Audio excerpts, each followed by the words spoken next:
Hey everyone, Cool Kid here, and welcome back to Weird and Obscure Stuff, everyone's favorite Warframe trivia series because I have no competition. Spoiler warning like always, and without further ado, let's rock. Wisps' shock motes inherit Manifold Bond if they stick themselves to your Sentinel. This means that the zaps from the shock mote will apply every status effect equipped on your Sentinel's weapon, which is kinda wacky. The Aphidai has this small disc on the side that slowly spins under normal circumstances and spins faster when its headshot effect is active. The weird thing is, this disc doesn't spin in the arsenal, only doing its thing in mission. The Aeolak looks like a carp from the front. This is a good submission, I'm not gonna lie. The hallway entering the chrysalith is mirrored in the Captura scene compared to the regular chrysalith, with Melika being on the right side of the hallway instead of the left. Crates destroyed in Railjack always drop at least 15 endo, except for the crates on Mirexes. The Kaith can be seen in the inventory, and it has a level of 0 despite not being able to rank up. Sevagoth's shadow appears to be built on Wisp, as they share the same walking animation. Additionally, the Lucretia ephemera has holograms that normally affix themselves to the back of the frame's ankles, which reveals that the shadow's legs are on backwards. Jade's Deathbringer buff increases amp damage. Volnus and its Prime both have 60% follow-through with no stance equipped, but 40% follow-through with a stance equipped. Stepping into a shadowy area in the Sanctum makes your Warframe appear shiny. Skuldra units that are converted to allies via things like mind control can still summon reinforcements, which will be hostile. I don't think I have any footage of this, but if they were revived via the cut and paste hex upgrade, then it is completely impossible to stop them once they start the hack, which is hilarious. If you have less than minus 100% aim glide gravity, then you can glide up slopes. Killing defense objectives while you have a radiation proc actually grants affinity. In the mod card for pain points, you can see Hydroid's passive applied to an enemy. Grendel can eat Liminus in Duviri, which show up as white circles in his stomach UI. Some ability videos, like Warcry, Kinetic Plating, Thermal Sunder, and Redline, are 60 FPS instead of the normal 30. Speaking of ability videos, Banshee's ability videos have these thin pillar boxes, which is really weird. The Parazon emote doesn't use any equipped Parazon skins.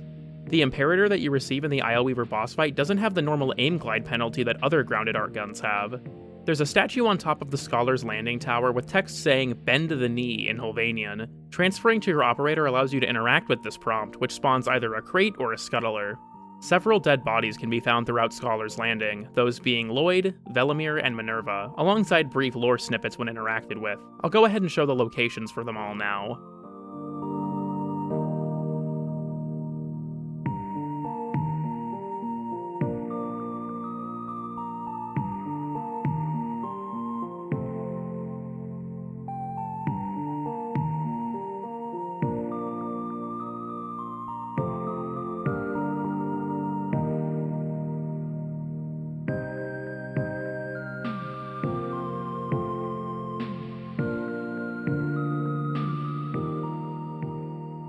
Your Warframe can be rotated in the Orbiter Appearance section of the Landing Craft menu. If an element is picked for resupply, then the ability icon will show that element in the ability menu. The Arachna shoulder armor moves sigils from the shoulder to the forearm, which is cool. Valkyr Heirloom was originally created by a community artist, that being... oh, I'm gonna butcher this. Perti Baha? Like the Blast? I'm sorry. In the original concept, the helmet appears to have energy slits for eyes, but these didn't make it into her skin in-game. Weirdly enough though, her glyph and Prex card both do contain the eye slits.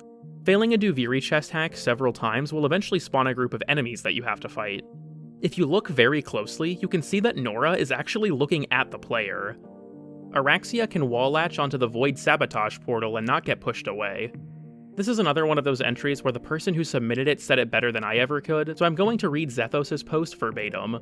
I think the collar around Vauban Prime's neck, the sort of triangular protrusion, is designed to look like a star fort. Star forts were a type of military fortification that popped up in Europe around the 15th century, I think, and that Vauban's namesake, French military engineer Sébastien Luprez de Vauban, designed throughout his career. This is a fantastic entry, honestly. The Ayatan Saw sculpture's thumbnail image is actually missing a cyan star, though this is normally hidden by its name in-game. The Orican water pipe spawn tile in the Void has a hole in the ceiling that teleports you into the wider room when you jump into it. Oculus won't summon sentient fighters if Ureli is scanned while riding Marilina. This series may as well be Ureli facts at this point. What is this frame's problem? The Aura Worm Arena Simulacrum has actual combat music that adapts to enemies being present, swelling when in combat and returning to a more peaceful track when idle.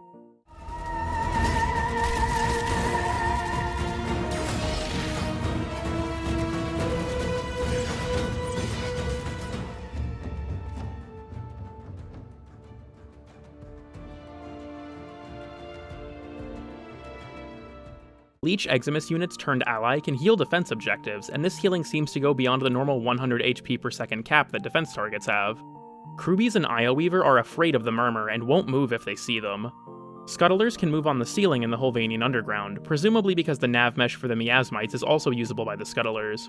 When listening to the Requiem stories within the Necroloid room, each of the stories says close in the corner. That is, except for Craw, which says close it, mirroring the words that Albrecht writes on his lab floor at the end of the story. And in gripping tightly, I filled my hands with ink. Close it, I wrote. The Rattleguts kit gun chamber seems to be based on the presser foot of a sewing machine. Parazon finishers on Grineer pilots and Railjack can be done with the Drifter and Operator. There are several enemies called Senta turret in the Codex that are totally different, with one being a Grineer turret found in the Kuva Fortress, one being a Corpus ship turret, and one being another variety of Corpus turret.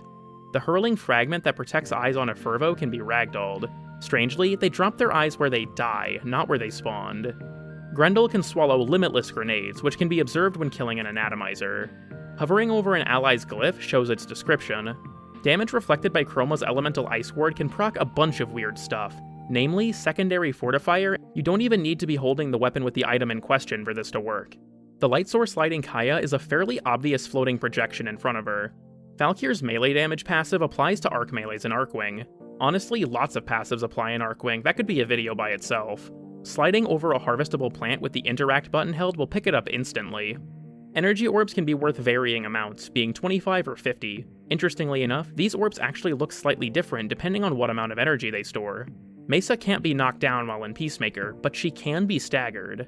Contrary to popular belief, slash procs actually deal cinematic damage, not true damage. True damage proper goes through both armor and shields, which can be seen with finishers. This feels like such an actually type of entry, please don't hit me with the nerd emoji. The Holvanian Courtyard Simulacrum scene is actually 2 rooms stitched together, which causes the waypoint system to bug out and snap to the middle of the room if you place said waypoint in the half you aren't in. The Drifter can't crouch or slide outside of Duviri, but rolling makes them crouch-sized, which can cause them to get stuck. Kills from Word Warden count as secondary kills, and can also be used to apply things like status effects from secondary Encumber, which is goated. Cephalon Samaris doesn't disable any of the Shadow's abilities if they're spammed in Elite Sanctuary Onslaught. Nullifiers affect Garuda's Talons, causing them to deal no damage while inside the bubble. Why though?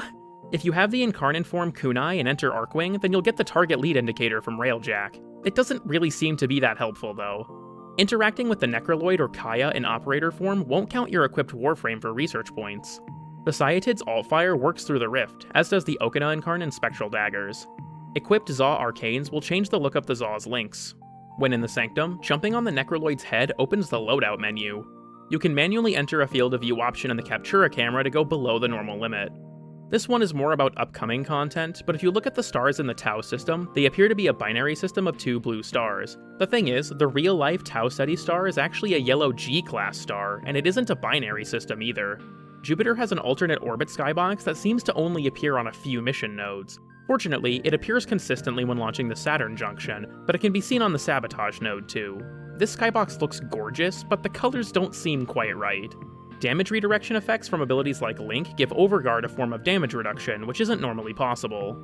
We've still not gotten a second Dual Nakana after more than 2 years. Just wanted to throw that out there. This is a minor Kim spoiler, but when telling Aoi about Vulpaphylas, the Panzer is the only one that doesn't mention it being rare outside of Deimos, which is a fun poke at how meta that companion is. Each of the 3 fragmented bosses has its own unique head and boss arena. While that part might not be super obscure, something that is kinda neat is that the fragmented one can use all 3 of the boss's attacks, and its head will actually cycle depending on which attack it's using. Despite not being a physical object, the cryopod hologram above the Corpus ship defense objective can be grappled by Valkyr's Ripline. Players are made invisible inside Paladino's room in Iron Wake, but ephemera effects still appear where players are standing. Leveling up Tainted Shell shows every single stat as being a negative. During the final act of the Hex quest, viewing the abilities screen in the pause menu reveals some pretty cursed-looking panoramas. Nothing drops the Magnetic Might mod, you only get 1 upon completion of the Hex, and that's it. Casting Guiding Hand in Duviri briefly makes your Drifter larger for some reason. Was this always like this? I feel like this is recent.